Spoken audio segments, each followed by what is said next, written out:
வணக்கம். தந்தையின் பாட்காஸ்ட் செய்திகளை வாசிப்பது அஞ்சலி. முதலில் தலைப்புச் செய்திகளை பார்க்கலாம்.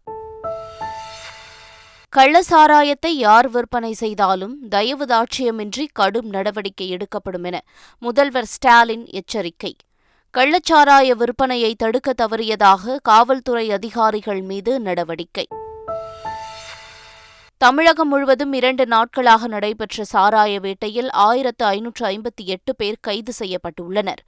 டிஜிபி சைலேந்திர பாபு தகவல். தமிழகம் முழுவதும் நேற்று 16 இடங்களில் 100 டிகிரியை தாண்டி வறுத்தெடுத்தது வெப்பம்.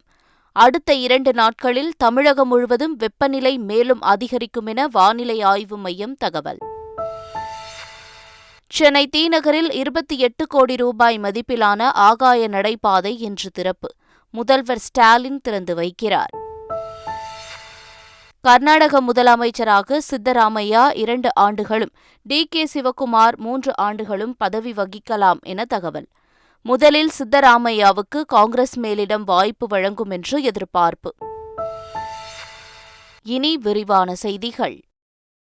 கள்ளச்சாராயம் குடித்து செங்கல்பட்டு மாவட்ட அரசு மருத்துவமனையில் சிகிச்சையில் உள்ளவர்களை முதலமைச்சர் ஸ்டாலின் பார்வையிட்டு ஆறுதல் தெரிவித்தார். செங்கல்பட்டு மாவட்டத்தில் கள்ளச்சாராயம் அருந்தி சின்னத்தம்பி, வசந்தா, வெண்ணியப்பன், சந்திரா மற்றும் மாரியப்பன் ஆகிய 5 பேர் உயிரிழந்தனர். மேலும் கவலைக்கிடமான நிலையில் மதுராந்தகம் அடுத்த பேரம்பாக்கம் மற்றும் பெருங்கரணை ஆகிய பகுதியைச் சேர்ந்த அஞ்சலை, தம்பு, சங்கர், அமாவாசை, முத்து ஆகிய 5 பேர் சிகிச்சை பெற்று வருகின்றனர். இந்நிலையில் செங்கல்பட்டு அரசு மருத்துவமனையில் சிகிச்சை பெற்று வருபவர்களை முதலமைச்சர் ஸ்டாலின் பார்வையிட்டு ஆறுதல் தெரிவித்தார். செங்கல்பட்டு மாவட்டத்தில் கள்ளசாராயம் அருந்தி உயிரிழந்தவர்களின் குடும்பத்திற்கு தலா 10 லட்சம் ரூபாய் நிதியுதவி வழங்க முதலமைச்சர் ஸ்டாலின் ஆணையிட்டுள்ளார். இதுகுறித்து அவர் வெளியிட்டுள்ள அறிக்கையில், கள்ளச்சாராயம் அருந்தியதால் உடல்நலம் பாதிக்கப்பட்டு செங்கல்பட்டு அரசு மருத்துவமனையில் சிகிச்சை பெற்று வந்த வசந்தா, செல்வம், வள்ளியப்பன், சந்திரா, மாரியப்பன் ஆகியோர் உயிரிழந்த செய்தி கேட்டு அதிர்ச்சியடைந்ததாக தெரிவித்துள்ளார். கள்ளச்சாராயம் விற்பனை செய்த 3 பேர் கைது செய்யப்பட்டுள்ளதாகவும் அவர் குறிப்பிட்டுள்ளார். விழுப்புரம் மாவட்டம் மற்றும் செங்கல்பட்டு மாவட்டங்களில் நிகழ்ந்த கள்ளச்சாராய உயிரிழப்பு தொடர்பான வழக்கு சிபிசிஐடிக்கு மாற்றப்படும் என்று முதலமைச்சர் ஸ்டாலின் அறிவித்துள்ளார். முண்டியம்பாக்கம் அரசு மருத்துவக் கல்லூரி மருத்துவமனையில் சிகிச்சை பெற்று வரும் பாதிக்கப்பட்டவர்களை முதலமைச்சர் ஸ்டாலின் நேரில் சந்தித்து ஆறுதல் கூறினார். பின்னர் செய்தியாளர்களிடம் பேசிய முதலமைச்சர் ஸ்டாலின், சாராய வியாபாரிகள் அனைவரையும் கைது செய்ய உத்தரவிடப்பட்டுள்ளது என்றார்.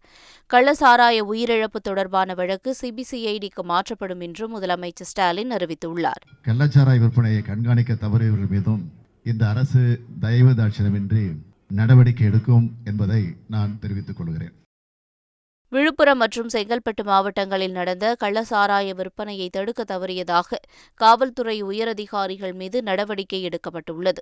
விழுப்புரம் மாவட்ட காவல் கண்காணிப்பாளர் ஸ்ரீநாதா மற்றும் விழுப்புரம் மற்றும் செங்கல்பட்டு மாவட்ட மதுவிலக்கு பிரிவு துணை காவல் கண்காணிப்பாளர்கள் தற்காலிக பணியிடை நீக்கம் செய்யப்பட்டனர். மேலும் செங்கல்பட்டு மாவட்ட காவல் கண்காணிப்பாளர் பிரதீப்பை காத்திருப்போர் பட்டியலுக்கு மாற்றம் செய்து முதலமைச்சர் ஸ்டாலின் உத்தரவிட்டார்.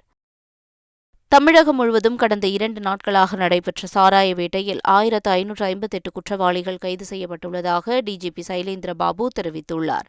தமிழக காவல்துறை சார்பில் வெளியிட்டுள்ள செய்திக்குறிப்பில், கடந்த 2 நாட்களாக நடந்த சாராய வேட்டையில் இதுவரை 1842 வழக்குகள் பதிவு செய்யப்பட்டு 1555 குற்றவாளிகள் கைது செய்யப்பட்டுள்ளதாக கூறப்பட்டுள்ளது.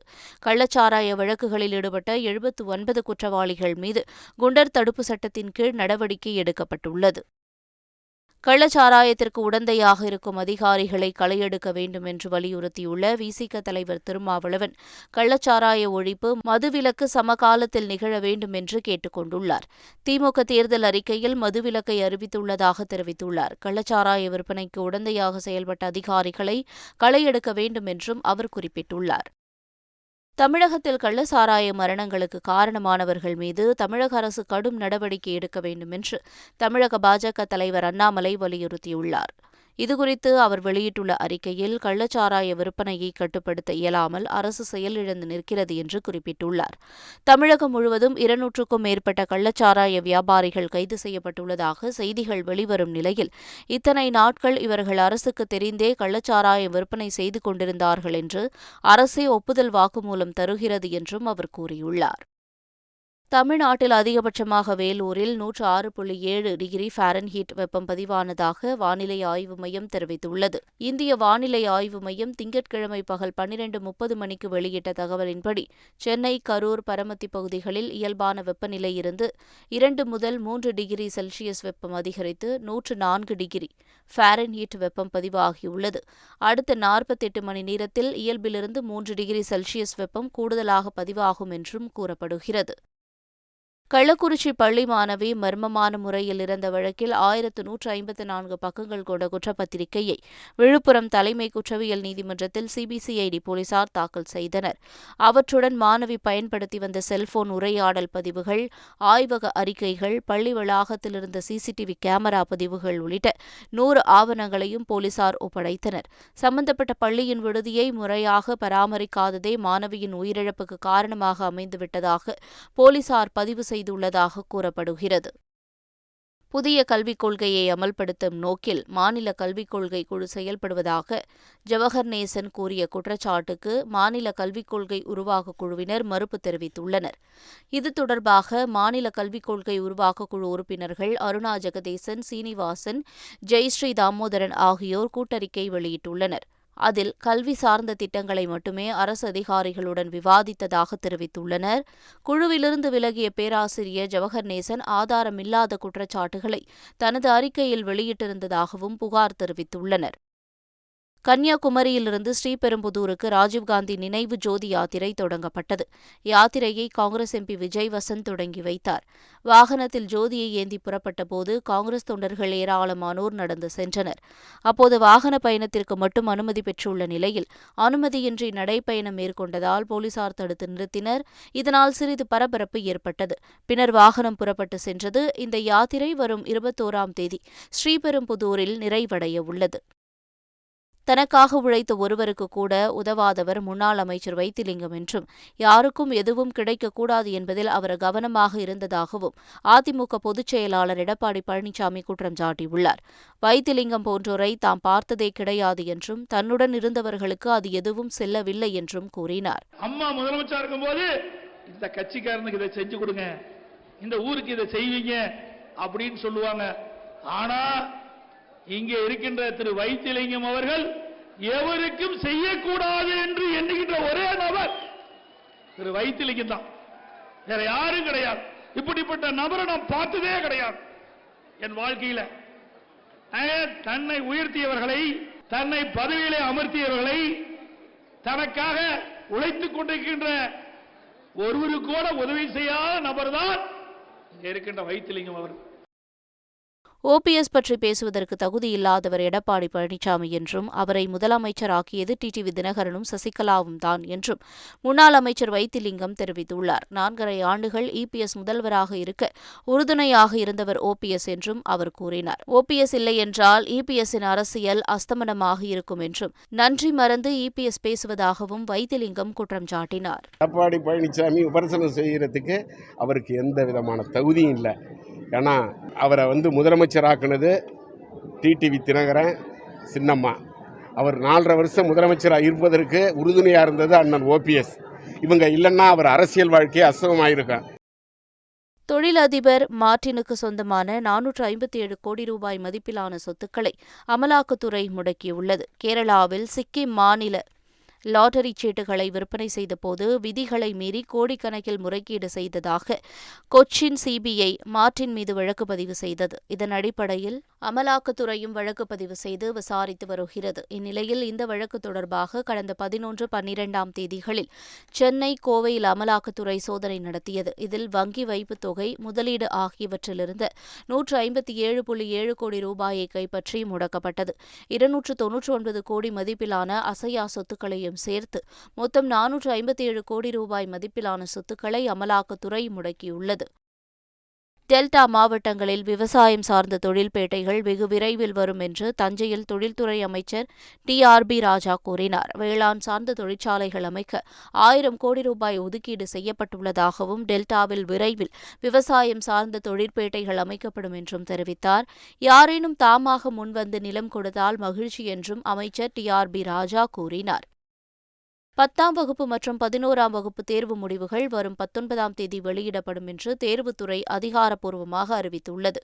இதுகுறித்து தேர்வுத்துறை இயக்குநர் சேதுராம வர்மா வெளியிட்டுள்ள அறிக்கையில், வரும் 19ஆம் தேதி காலை 10 மணிக்கு சென்னை டிபிஇ வளாகத்தில் 10ஆம் வகுப்பு தேர்வு முடிவுகள் வெளியிடப்படும் என்று கூறப்பட்டுள்ளது. அதே நாளில் பிற்பகல் 2 மணிக்கு 11ஆம் வகுப்பு தேர்வு முடிவுகள் வெளியிடப்படும் என்றும் தெரிவிக்கப்பட்டுள்ளது. ரசிகர்களின் பிரார்த்தனைகளால் தான் நலமுடன் உள்ளதாக பிரபல பாடகி பாம்பே ஜெயஸ்ரீ மகிழ்ந்துள்ளார். கடந்த மாதம் இங்கிலாந்தில் இசை நிகழ்ச்சியில் பங்கேற்பதற்காக சென்றபோது கீழே விழுந்து தலையில் இரத்த கசிவு ஏற்பட்டு கோமா நிலைக்கு சென்றதாக தகவல் வெளியாகி ரசிகர்களை அதிர்ச்சியடைய வைத்தது. பின்னர் மருத்துவமனையில் தீவிர சிகிச்சை பிரிவில் அனுமதிக்கப்பட்டு தொடர் சிகிச்சை பெற்று வந்தார். இந்நிலையில் அனைவரின் பிரார்த்தனை, வாழ்த்து மற்றும் ஆசையால் தான் நலமுடன் இருப்பதாக ட்விட்டரில் செய்தியை பகிர்ந்து மகிழ்ந்துள்ளார். விஜயின் 68வது படத்தை வெங்கட் பிரபு இயக்கவுள்ளதாக சினிமா வட்டாரங்கள் தகவல் வெளியிட்டு வருகின்றன. லியோ படத்திற்கு பிறகு இந்த கூட்டணி இணையலாம் என கூறும் சினிமா வட்டாரங்கள், இந்த படத்தின் மூலம் நீண்ட இடைவெளிக்கு பிறகு விஜய், யுவன் சங்கர் ராஜா இணையலாம் எனவும் தகவலை பகிர்ந்து வருகின்றனர். கர்நாடக காங்கிரஸ் வெற்றி விவகாரத்தில் காக்கை உட்கார பணம்பழம் விழுந்தது போன்ற கதையை ராகுல் காந்தி சொல்வதாக தமிழக பாஜக தலைவர் அண்ணாமலை விமர்சித்துள்ளார். இதுகுறித்து பேசிய அவர், மக்கள் மாற்றத்தை விரும்பி காங்கிரசிற்கு வாக்களித்துள்ளதாக தெரிவித்தார். தானும் பிரியங்காவும் செய்த பிரச்சாரத்தால் வெற்றி என ராகுல் பேசுவதாக அவர் குறிப்பிட்டார். அடுத்த ராஜஸ்தான், மத்திய பிரதேசம், சத்தீஸ்கரில் அடுத்த தேர்தல் நடைபெறவுள்ளதாகவும் அதில் பாஜகவே வெற்றி பெறும் என்றும் அவர் கூறினார். கர்நாடகாவில் அடுத்த முதல்வராக சித்தராமையாவுக்கு அதிக வாய்ப்பு உள்ளதாக தகவல்கள் வெளியாகியுள்ளன. கர்நாடகாவில் அடுத்த முதல்வர் யார் என்பதில் சித்தராமையாவுக்கும் மாநில தலைவர் டி.கே. சிவக்குமாருக்கும் இடையே கடும் போட்டி இருந்து வருகிறது. ஞாயிறன்று நடந்த எம்எல்ஏக்கள் கூட்டத்தில் பெரும்பான்மையான எம்எல்ஏக்கள் சித்தராமையாவை முதல்வராக இருக்க வேண்டும் என்று கருத்து தெரிவித்ததாக தகவல் வெளியாகியுள்ளன. மேலும் சித்தராமையா 2 ஆண்டுகளும், டி.கே. சிவக்குமார் 3 ஆண்டுகளும் முதல்வராக இருப்பார் என்று தெரிவிக்கப்பட்டுள்ளது. எங்கெல்லாம் காங்கிரஸ் வலுவாக இருக்கிறதோ அங்கெல்லாம் நாங்கள் அவர்களை ஆதரிப்போம் என மேற்குவங்க முதல்வர் மமதா பானர்ஜி அதிரடியாக அறிவித்துள்ளார். நிகழ்ச்சி ஒன்றில் காணொலி வாயிலாக உரையாற்றிய அவர், கர்நாடகாவில் பாஜக ஆட்சியின் போது ஜனநாயக உரிமைகள் புல்டோசர் மூலம் பறிக்கப்பட்டதால் அங்கு மீண்டும் காங்கிரஸ் ஆட்சி மலர்ந்துள்ளதாக கூறினார். பாஜகவுக்கு எதிராக போராட வேண்டுமானால் காங்கிரஸ் போன்ற கட்சிகளும் தியாகங்களை செய்ய வேண்டும் என்று, மேற்கு வங்கத்தில் அவர்களுக்கு எதிராக போராடுவதை நிறுத்த வேண்டும் என்றும் மமதா பானர்ஜி தெரிவித்தார். தமது ஐரோப்பிய பயணத்தின் மூலம் யுக்ரைன் மக்களுக்கு கூடுதல் பாதுகாப்பும் அரசியல் ஆதாரமும் கிடைத்துள்ளதாக யுக்ரைன் அதிபர் ஜெலன்ஸ்கி தெரிவித்துள்ளார். ஐரோப்பிய நாடுகளில் அண்மையில் சுற்றுப்பயணம் மேற்கொண்ட யுக்ரைன் அதிபர் ஜெலன்ஸ்கி பிரிட்டன் பிரதமர் ரிஷி சுனக்கை சந்தித்து பேசினார். அப்போது யுக்ரைனுக்கு ஏவுகணைகள், ட்ரோன்கள், போர் விமானங்கள் உள்ளிட்டவற்றை வழங்குவதாக ரிஷி சுனக் உறுதியளித்ததாக ஜெலன்ஸ்கி தெரிவித்திருந்தார். இந்த நிலையில் தமது பயணத்தை முடித்துக் கொண்டு நாடு திரும்பிய ஜெலன்ஸ்கி ரயிலில் கீவ் நகருக்கு சென்றார். அப்போது ரயிலில் இருந்தபடியே அவர் வீடியோ ஒன்றை வெளியிட்டுள்ளார். அதில் தமது ஐரோப்பிய சுற்றுப்பயணத்தின் மூலம் யுக்ரைன் மக்களுக்கு கூடுதல் பாதுகாப்பும் அரசியல் ஆதரவும் கிடைத்துள்ளதாக தெரிவித்துள்ளார். ஐசிசி விதிகளில் 3 மாற்றங்கள் கொண்டுவரப்பட்டுள்ளன.